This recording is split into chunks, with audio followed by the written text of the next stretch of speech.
My name is Sara Wood, and I am the founder of Wyoming Heritage Grains here in Ralston, Wyoming. We started this business, started it as a malting company. 2020 hit us all, and we kind of had to pivot our business. It became more focused on flour, providing a locally grown stone milled product for people in our state. This is our Osterroller mill that we got from Austria. It's built by a small family there. They've been building them for almost 90 years now. It's got the grain hopper here that goes down into the 30-inch stones that we have. One is stationary and one moves, so then you can control the grind on your flour if you want it more coarse or more fine. This unit we chose specifically because it has an all-in-one. The grain comes down, you can either have a whole grain that comes out, and you can get an all-purpose flour. You can get your Semolina, which is a coarser grind for like pasta. Then you have more of your end stuff that's not quite as coarse as the Bran. And then down here at the end, you get the Bran, which is the outer coating of the grain. And a lot of it, there are bakers that use it, but a lot of it we actually end up feeding back into the cows or using as a soil amendment just to help build more organic matter.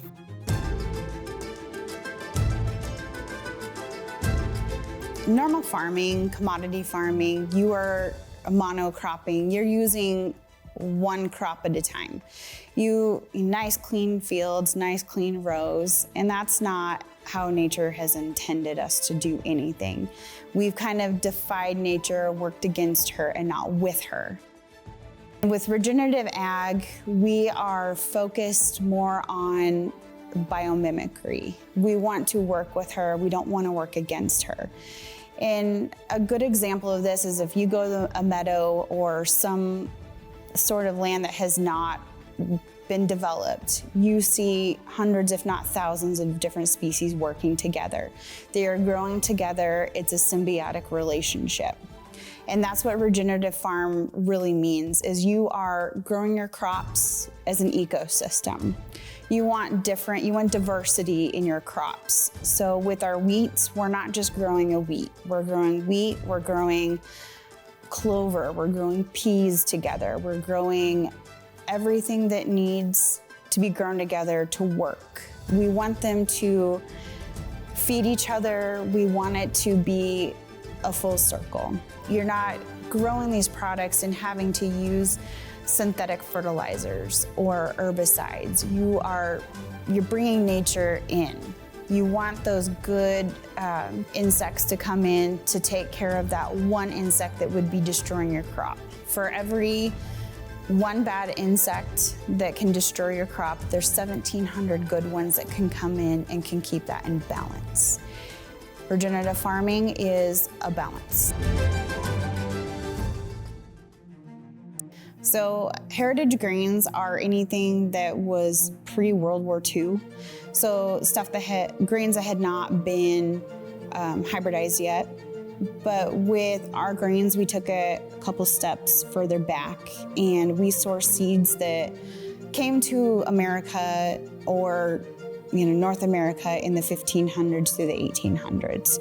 So these were grains that as people were coming to America and expanding basically anywhere through Europe, they took their seeds with them, and wherever they went, they planted those. They brought a piece of home with them.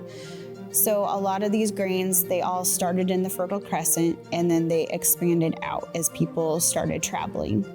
Our White Sonora grain, that came from Spain, and that came over to the southern part of the United States in the mid-1500s, about 1560.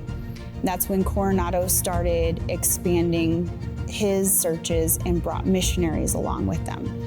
That is what helped feed the missionaries and actually brought wheat to the Mexican culture. The White Sonora is the original flour tortilla flour. So as people started expanding their ways westward and towards America, up into Canada, our red Fife was actually what helped the settlers expand into Canada and survive. That's what's really, really important about these landrace grains, is they are able to adapt to where they grow. So what we grow here is completely different than what was grown in Canada, was grown in Arizona, New Mexico, Mexico themselves.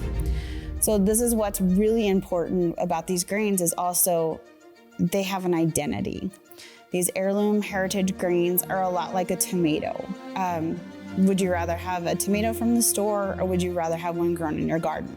I would consider like a garden grown grain. They have flavor, they are unique. It's not something that you're just gonna go grab off a grocery store shelf and, you know, expect to have these commodity grains that we've been accustomed to. The more people we can get on with Eat Wyoming, the better it's gonna be. We are our population is so sparse. We are so far apart that we don't know what other people are doing. It's a great way to get everyone in one place. And once you get in that one place, you can distribute it widely throughout the state, and everyone knows what great products our farmers, our small retailers are developing here in our own state, that you would have no idea otherwise, that so many great things are happening here.